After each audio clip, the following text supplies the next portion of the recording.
If they choose to scupper that dinghy, then yes, they have to suffer the consequences of their actions. In other words, drown. Now, the reason that created such a furore is I don't recognise a country in the UK where we are that contemptible towards anyone who may be seeking genuine asylum in our country, coming from a war-torn country, particularly, by the way, if we've been involved in waging an illegal war in that country. Take Iraq, for example, right? I don't like our elected officials to be talking about, let them drown. Well, right? As a general comment about everybody coming in, some of whom are obviously genuine asylum seekers. That's not to say they all are. There are many people on these small boats coming in who are clearly young men, economic migrants, on the make, wanting to make a better life for themselves in the UK. That's fine. Well, if you want to do that, do it the legal way, which is the way it should be done. And we've lost control, and that's wrong. But I don't want to have a country, Ben,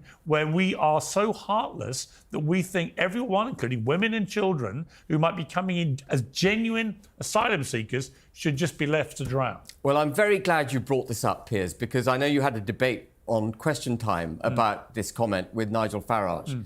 And it's got to be put into context. The argument that Julia Hartley-Brewer was making was that the argument I had made was that we She was the interviewer from She was the TV, interviewer. Yeah. And the argument I had made is we need a dedicated trained force which intercepts these dinghies and prevents them from entering our territorial waters and sends them back to France, which, by the way, under international law is our right.